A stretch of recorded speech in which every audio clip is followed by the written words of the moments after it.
예, 21번 문제부터 한번 볼까요? 예, 지급 선택 문제들 중 비현실성의 문제와 가장 거리가 먼 것은, 자, 요거는 우리가 어차피 정리를 하고 넘어가야 되는데요. 이 윌리엄슨과 그다음에 크라이티스입니다. 크라이티스. 윌리엄슨은 특성 요인 이론이고, 크라이티스는 포괄적 상담 이론이죠. 여기에서 그 내담자 그 지금 문제 분별 방법이죠. 윌리엄스는 불모무가 됩니다. 불상 생각하면 되죠, 이무지. 그 다음에 크라이티스는 세 가지로 현실에 적응하기로 결정을 했다. 이렇게 해서 이제 네 가지, 크라이티스는 세 가지로 분류했습니다만은, 크라이티스는 여기에 현실성에서 세 가지 형이 나옵니다. 비불강이 나오죠. 예, 요 부분이 우리가 꼭 정리를 하고 넘어가야 되고요. 또 이제 반복이니까 조금 더 윌리엄슨하고 관련지어서 말씀드린다라고 하면은 이 현실성, 크라이티스의 현실성과 윌리엄슨의 어리석은 선택이죠. 또는 현명하지 않은 선택이라고 하는데 이거하고 이 약간 비슷합니다. 그런데 윌리엄슨은 어리석은 선택으로 한 가지로 했지만은 크라이티스는 이것을 세 가지로 구분을 한 것입니다.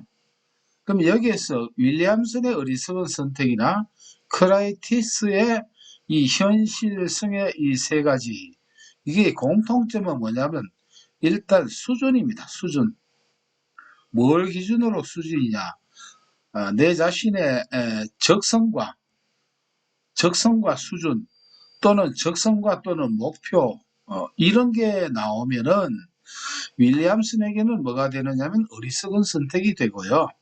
크라이티스에게는 현실성에 들어갑니다. 현실성. 근데 이 현실성에서 이제 비불강이 나옵니다. 비현실형이 있고 비현실형. 그 다음에 불충족형이 있고 그 다음에 강압형이 있습니다. 강압형. 이렇게 해서 비불강인데 요거를 이제 한번 상기하면서 이 문제를 한번 풀어보도록 할게요. 일단 비현실성이라고 하는 표현이 나오면은 이거는 크라이티스가 됩니다. 크라이티스. 흥미나 적성과 유형이나 수준과 관계없이 어떤 직업을 선택해야 할지 결정하지 못한다 했으니까 이거는 현실에 적응하기로 결정했다. 결정성에 대한 문제죠. 이거는 결정성. 그러니까 현실성이나 비현실성 같은 표현입니다. 성에는. 여기에 해당되는 문제가 아니라는 것이고 2번 자신의 적성 수준보다 높은 적성을 요구를 하죠. 내 수준은 여기인데 이거보다 더 내 적성은 여기인데 목표는 여기를 잡으니까 어때요? 이게 비현실적이다라고 해서 수준보다 높을 때는 이 비현실형에 들어가고 자신의 흥미와는 일치하지만 자신의 적성 수준보다 낮다. 이번에 내 수준은 여기인데 너무 낮은 것을 택해요. 이런 직업을. 이럴 때는 충족이 안 되니까 이것을 우리가 불충족형이라고 합니다. 그래서 내 수준이 여기다라고 하면은 내 적성이 여기다라고 하면 높은 걸 선택하면은 비현실형이 되고 낮은 수준을 택하면은 불충족형이 된다는 것입니다.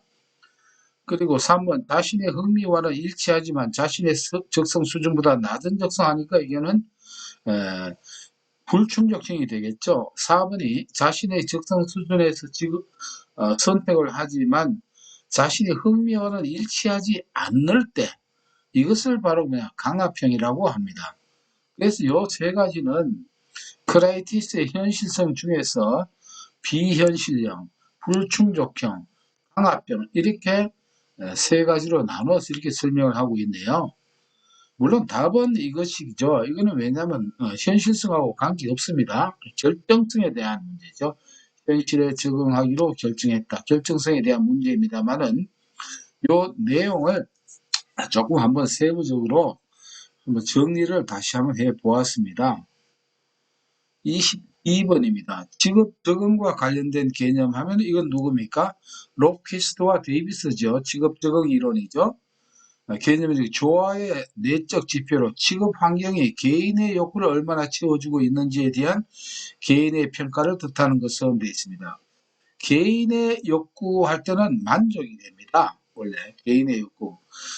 이게 이제 조금 더 우리가 다루지 않았던 내용이 나옵니다. 이거는 알 필요 없고 개인의 욕구하면 만족이라고 생각해 주시고 이게 조금 더 이제 이 이론을 들어가면은 직업의 만족이 나오면 그때는 충족이 됩니다. 그런데 지금 우리는 충족은 다루고 있지 않으니까 만족으로 정리를 이렇게 해주시면 좋겠습니다. 이런 게 만약 이해가 조금 잘 안 된다 이럴 경우엔 두 가지 방법이 있죠. 첫째, 내가 확실하게 이해를 해가지고 하는 문제가 있고, 두 번째, 그게 나는 힘들어 하면 아예 답을 익히면 돼요. 답을. 이것은 각각의 선택에 달려 있다라고 보겠습니다.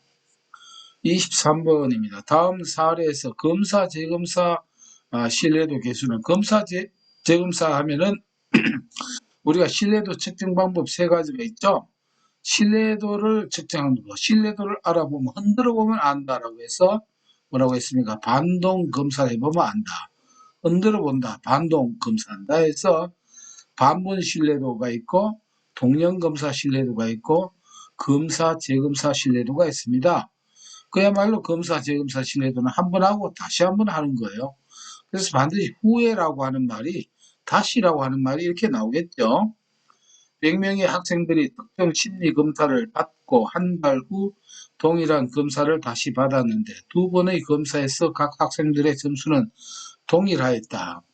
우리가 신뢰도에서 중요한 거는 정확성은 기본이 돼야 되겠지만 뭐가 돼야 됩니까? 일관성이 돼야 됩니다. 일관성.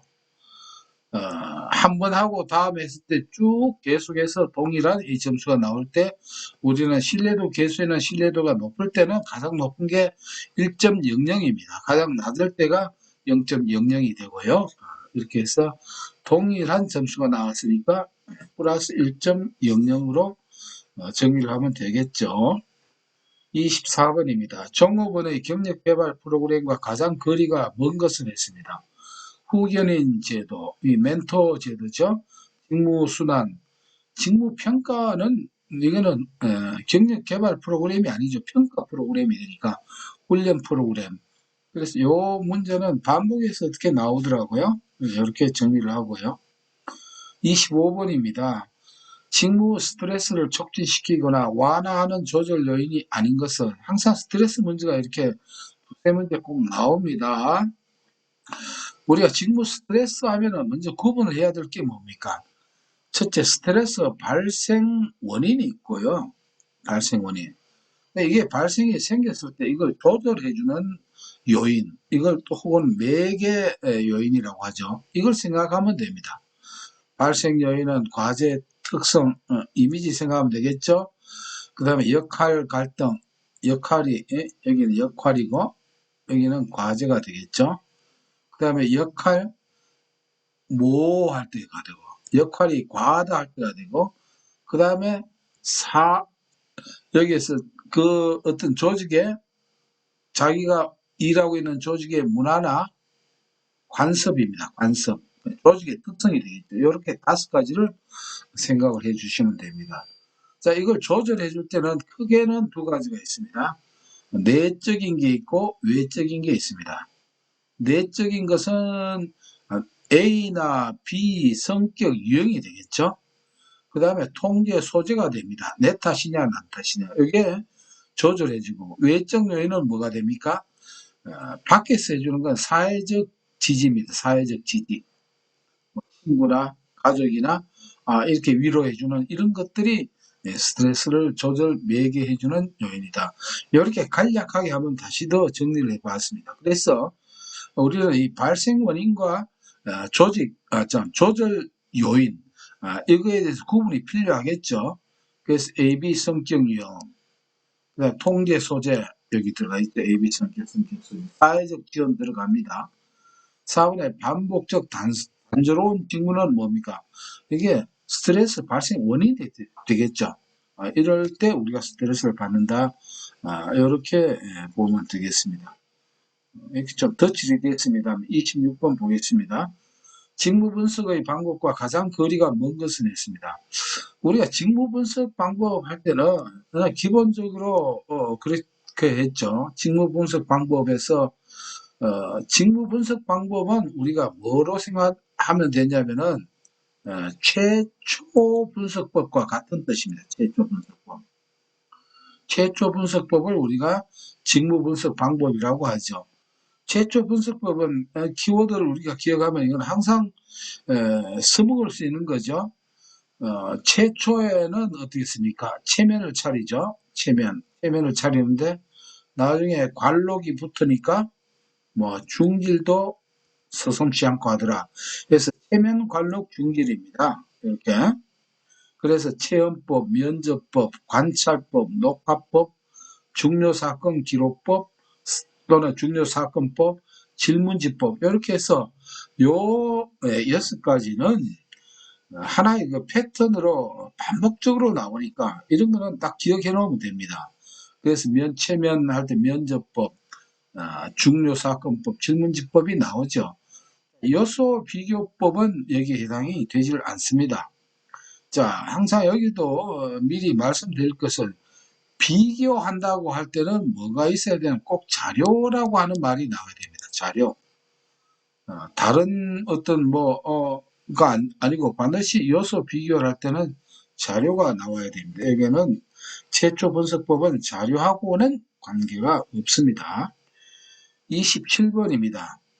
가치 중심적 진로 접근 모형의 기본 명제와 가장 거리가 먼 것은 했습니다. 가치 중심적 진로 접근 모형은 일단은 한번 살펴보죠. 1번 개인이 우선권을 부여하는 가치들은 얼마 되지 않는다. 2번 가치는 환경 속에서 가치를 담은 정보를 획득함으로써 합득된다. 3번 한 역할의 특이성은 역할 안에 있는 필수적인 가치들의 만족 정도와 관련된다. 4번 생애 역할에서의 성공은 학습된 기술과 인지적, 정의적, 신체적 특성을 제외한 요인에 의해 결정된다라고 했습니다. 원래 이 가치 중심적 진로 접근 모형은 좀 이론이 조금 많이 있습니다. 그러나 우리는 합격할 수 있는 그 부분만 익히면 그게 효과적이기 때문에 여기에서 우리가 그런 이 문제가 나오는 그 문제 패턴이 단순해요. 뭐냐면은 이 제외한이라고 돼 있죠. 생애 역할에서 성공을 학습된 기술과 인지적, 정의적, 신체적 특성을 제외한 요인에 결정된다 하면 이게 쉽게 말하면 뭐가 될까요? 이게 말이 안 되죠. 예. 그래서 일단 말이 안 되는 이런 소리를 찾아내면 돼요.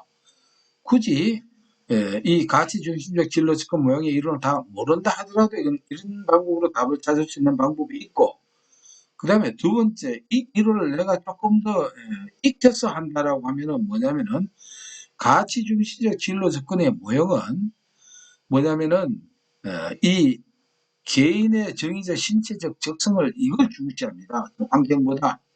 이게 사회학습이라고 차이가 나는 게 가치 중심적 진로 접근 모형은 전부 다 자기 가치 기준이기 때문에 개인의 적성을 중시한다는 것입니다. 그래서 그런 두 가지 형태로 간략하게 제가 정리를 드렸습니다. 28번 문제입니다. 파슨스가 제시한 특성 요인 이론의 기본 가정이 아닌 것은 이거 쭉 나올 수 있는 그런 문제가 되겠죠. 많이 이제 익숙해질 수 있는 패턴이 됩니다. 앞으로 또 나올 것이고요. 인간은 신뢰롭고 타당하게 측정할 수 있는 독특한 특성을 지니고 있다. 직업은 그 성공을 위한 매우 구체적인 특성을 지닌 것을 요구한다.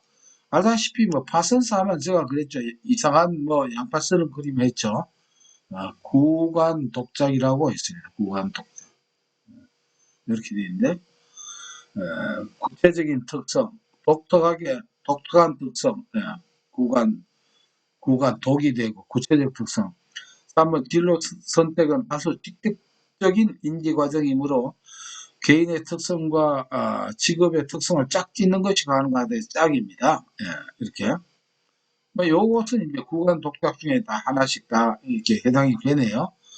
4번 인성과 동일한 직업 환경이 있으며 각 환경은 각 개인과 연결되어 있는 성격 유형에 의해 결정된다라고 되어 있는데, 자, 우리가 이 말이 누구의 이론인가 하는 것도 익혀 놓으면은 다른 문제 풀 때 반드시 이게 도움이 됩니다.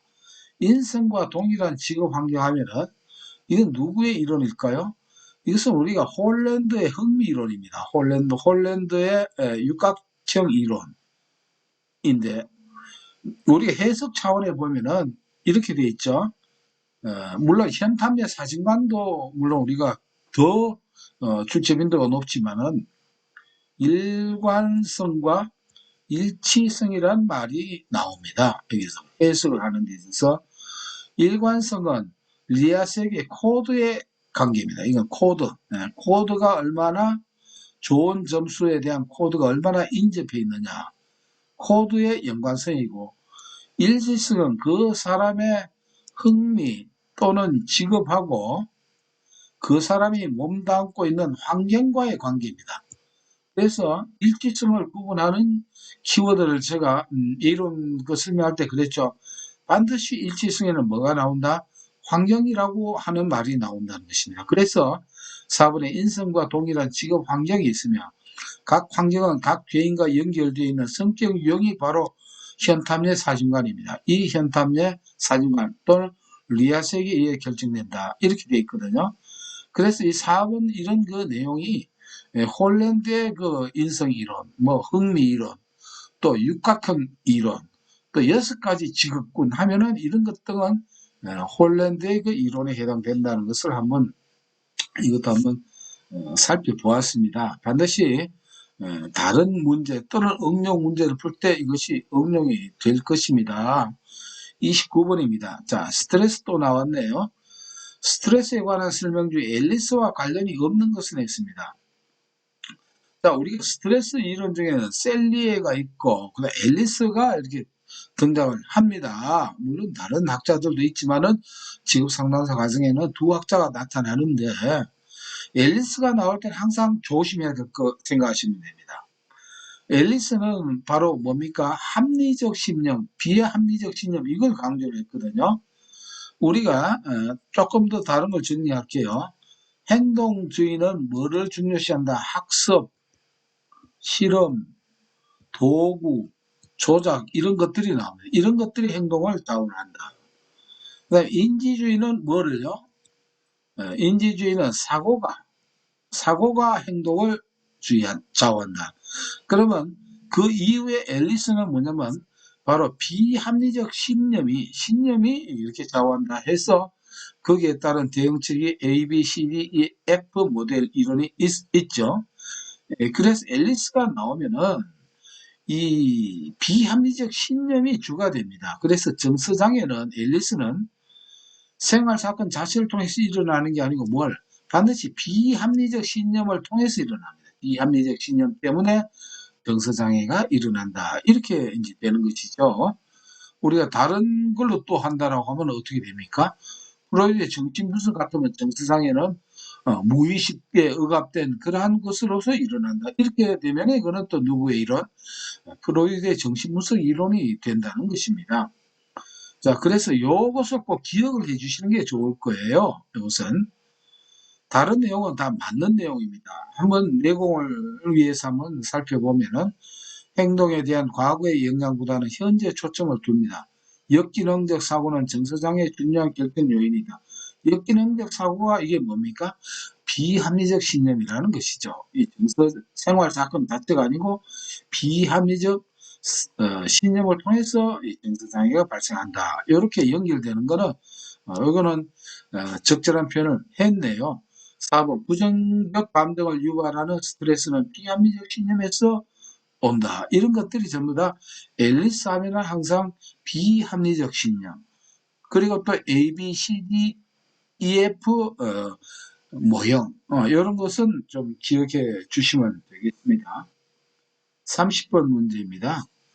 점수 유형 중 그 의미가 모든 사람에게 단순하고 직접적이며 한 집단 내에서 개인의 상대적인 위치를 살펴보는 데 적합한 것은, 자, 아주 그 단순하고 직접적이고 상대적인 위치 하면은 100분이 점수가 됩니다. 예를 들어서 내가 85점을 받았다라고 할 경우에, 자, 요 85점은 원점수입니다. 원점수 85점. 그런데 이 시험을 치르는 사람이 예를 들어서 1000명이라고 합시다. 1000명. 그러면 1000명 중에서 내가 받은 85점은 전체 그 점수를 100등분으로 나눴을 때 여기에 속하느냐 아니면 여기에 속하느냐 이걸 찾는 이것이 100등분 나눴을 때 내 위치입니다. 그래서 단순한 그 어떤 여기에서 단순한 내 위치만 알려주는 것입니다. 이것이 100분이 점수고 85점이라고 하는 이것은 원점수가 된다는 것입니다. 자, T점수, 표준점수, 요거는 지금은 하지 않고 또 나올 때 한번 정리를 해 드리겠습니다. 31번입니다. 다음은 심리검사 타당도의 종류 중 어떤 것을 설명한 것인가? 어떤 것, 자, 타당도 하면은 또 키워드는 우리가 항상 기억하면 좋겠죠. 힌트가 뭡니까? 타당 거리는 길이니까, 험한 길이니까 준비한 구루마의 안내를 받아서 걸어간다. 그래서 중거타당도, 구성타당도, 안면타당도, 내용타당도가 되겠죠. 여기에서 이걸 구분하는 방법은 여기에서 중거타당도는 예동이라는 말이 나오고 예언타당도, 동치타당도, 구성타당도는 구성이다라고 해서 요수변이 나와야 되고요. 안면타당도는 타당도를 분석하는데 누가 검사를 하는 사람이 하는 게 아니고 검사를 받는 사람이 보고 이거 지급상담가 시험 문제가 맞네 이렇게 하는 거예요. 이럴 때 이것을 우리가 안면타당도라고 하고 내용타당도는 여기에 나오죠. 논리적인 분석 과정이고 전문가 판단 이런 게 나올 때는 이게 내용타당도가 됩니다. 그래서 이 내용타당도에 해당되는 키워드 전문가 또는 내용, 논리적 분석 이것은 일반인은 비전문가는 할 수가 없겠죠. 그래서 이러한 키워드를 항상 매치를 시켜 놓는 게 좋겠습니다. 32번입니다. 직위분석 질문지 PAQ. 이거 나오면 뻔하죠. 우리가 직위분석 질문지는 반드시 표준화되어 있다라고 하는 게 이겁니다. 표준화. 이게 가장 이 부분이 중점적으로 출제가 됩니다. 1번 작업자 중심 직무 분석의 대표적인 예이다. 이 직무 수행이 요구되는 인간들의 특성들을 기술하는 데 사용되는 194개의 문항들로 구성되어 있다. 이거 꼭 외우지 않으셔도 됩니다. 3번 직무 수행에 관한 6가지 주요 변수입니다. 변수는 정보 입력, 정신 과정, 타인들과 관계, 직무 맥락, 직무 요건 등입니다. 4번 왜냐면 왜 이걸 그냥 대충 넘어가 되냐면은 여기에 보면 뭐라고 되어 있습니까? 비표준화된 분석 도구이다. 비자가 들어갔기 때문에 그래요. 그래서 직위 분석 질문지는 표준화된 분석 도구이다. 이게 대부분 나옵니다. 이걸 꼭 기억하시면 되겠고 33번 홀랜드의 유형학에 기초한 진로 관련 검사는 홀랜드니까 흥미 이론가죠. 그러니까 여기서도 보면은 이걸 다 모르더라도 흥미가 들어가 있는 거는 스트롱 캠벨 흥미 검사죠. 딴 거는 흥미 검사와는 관계가 없는 것입니다. 34번입니다. 인터넷을 통해 온라인으로 실시하는 심리 검사에 대한 설명과 가장 거리가 먼 것입니다. 1번 아마 문제를 보시면 이런 문제 나오면 벌써 뭐가 출제되더라 이렇게 이 감이 잡힐 거예요. 그렇게 되면은 7월달 시험은 아주 편하게 우리가 맞이할 수 있거든요. 직업 적성 검사, 직업 흥미 검사 등 다양한 진로 심리 검사 서비스가 제공되고 있고 검사 결과를 즉시 알 수 있어 편리합니다. 이거 빨라요. 하고 마치고 딱 나면 바로 자료가 나옵니다. 상담 장면에서 활용하기에는 부적합하다가 아닙니다. 아주 편리하고 좋아요. 이것은. 그래서 여기 부적합하다 하면은 땡입니다. 4번 검사를 치르는 상황이 다양하므로 검사 점수의 신뢰도가 낮아질 가능성이 이건 있습니다. 왜? 검사자가 직접 보고 이렇게 하는 게 아니거든요. 자기 혼자서 하다 보니까 신뢰도는 낮아질 가능성은 있습니다. 이렇게 정리를 하고 35번입니다. 미네소타 욕구 중요도 검사에서 MIQ라고 하죠. 관한 설명으로 틀린 것은 했습니다. 이것도 이제 우리가 나오는 게 있죠. MIQ와 CMI를 구분하면 됩니다. CMI. 검사 그 적정 연령을 두고 말하는 겁니다. 그러면 MIQ 하면은 IQ가 힌트라고 했습니다. 이게 왜 그러냐면 10세냐 13세냐 이걸 지금 묻는 거예요. 이런 문제가 나올 때는. 그러면 MIQ 할 때 IQ가 어느 숫자로 보입니까? 10로 보이죠. 이렇게. 그래서 이걸 기억하고 CMI는 뭐냐면은 크라이티스의 진로 성숙도 검사입니다. 자, MI는 이 거꾸로 보면 이게 3자로 이렇게 봅시다. 그래서 이거는 13살이 된다는 것이에요. 그래서 주 대상은 13세 이상의 남녀하면 이게 틀린다는 것이죠. IQ니까 10세 이상의 남녀이며 초등학교 고학년 이상의 독학이 필요하다. 고학년이 아니겠죠. 초등학교 3년 이상 정도 이렇게 됩니다. 그래서 연령 문제가 나올 때는 왜냐하면 CMI는 또 이렇게 이 연령을 또 바꿔서 출제가 돼요. 그래서 우리 하나만 알 것이 아니고 MIQ는 10세고 CMI는 13세다. 이렇게 두 가지 다 익혀 놓으면 다음 문제에 우리가 또 대비를 할 수 있겠네요. 36번 문제입니다. 사람들이 어떤 상황에 기한 정도에 따라 보상을 받아야 한다는 법칙은 이건 보너스 문제가 되겠네요. 기한 정도니까 기한 그 형평을 봐서 분배하는 게 되겠죠. 뭐 다른 거는 그냥 넘어가겠습니다. 37번입니다. 슈퍼의 진로 발달 단계를 바르게 나열한 것은 슈퍼의 줄에서 성탐학 유세하면 되죠. 성탐학 유세.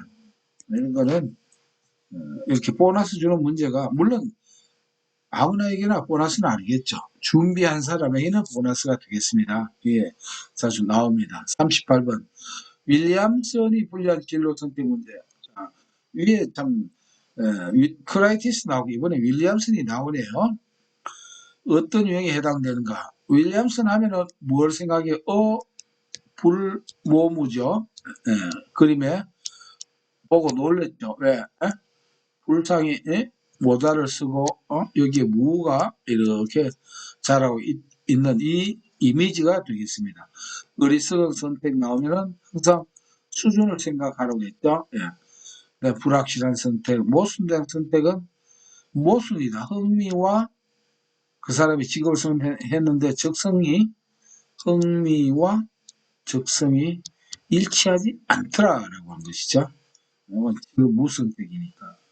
그러면 윌리엄스 같은 경우는 이 어리석은 선택이 가장 많이 출제가 됩니다. 한번 볼까요? 동일한 능력이 부족한 사람이 능력이 부족해요. 고도의 능력이나 어때요?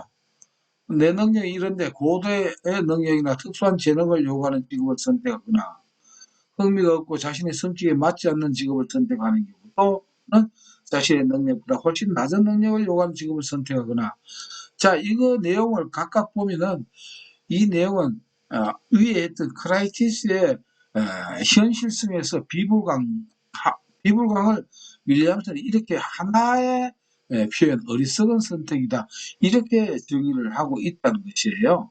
보면은 그래서 이런 것은 어리석은 선택 없네 일단 현명하지 않는 직업 선택을 선택하면 됩니다. 그래서 첫 번째 그 21번 문제하고 연관해서 우리가 정리를 하면은 윌리엄슨과 크레이티스의 문제가 어떻게 나오더라도 다 대응을 할 수 있다고 보겠습니다. 39번입니다. 팀 생산성을 높이기 위해서 부하들을 철저히 감독하라는 사장의 요구와 작업 능률을 높이려면 자발적으로 일할 수 있는 분위기를 만들어 주어야 한다는 부하들의 요구 사이에서 고민하는 팀장의 스트레스 원인을 했습니다. 자, 본인이 있는데 위에 상사가 있고 그 다음에 위에 부하가 있습니다. 자, 이렇게 해서 이 요구가 서로 달라요. 제가 이걸 얘기할 때 뭐라고 해요? 샌드위치 스트레스라고 있죠. 샌드위치. 샌드위치가 되어 있습니다. 자, 이것은 직무 스트레스의 종류의 역할 갈등이 있죠. 역할 갈등. 역할 갈등은 네 가지가 있다라고 했습니다. 개간내, 송간내라고 해서 개인 내 갈등, 개인 간 갈등, 그 다음에 송신자 내 갈등, 송신자 간 갈등이 돼서 이렇게 송신자 간에 생기는 이 샌드위치 갈등이 여기에 해당이 되겠습니다. 그래서 이런 것을 송신자 간 갈등 하면 샌드위치가 나오면은 송신자 간 갈등이다. 이렇게 정리를 하면 되겠습니다. 40번 직업 지도 프로그램 선정 시 고려해야 할 사항과 가장 거리가 먼 것입니다. 프로그램 선정. 이것도 보면은 보너스 문제니까 답을 쉽게 익히시면 될 것 같습니다. 활용하고자 하는 목적에 부합하여야 한다. 실시가 어렵더라도 나오면 땡이죠. 이게 우리가 지구상단의 목표 구실 원량과 같습니다. 구체적이게도 실천 가능해야 되는 것과 마찬가지로 우리가 직업지도 상담에서 프로그램 실천 가능해야 되는데 실시가 어렵더라도 효과가 뚜렷한 프로그램 이거는 곤란합니다. 나머지는 참고로 익히시면 되고 그래서 일단 요 과목을 일단 마치도록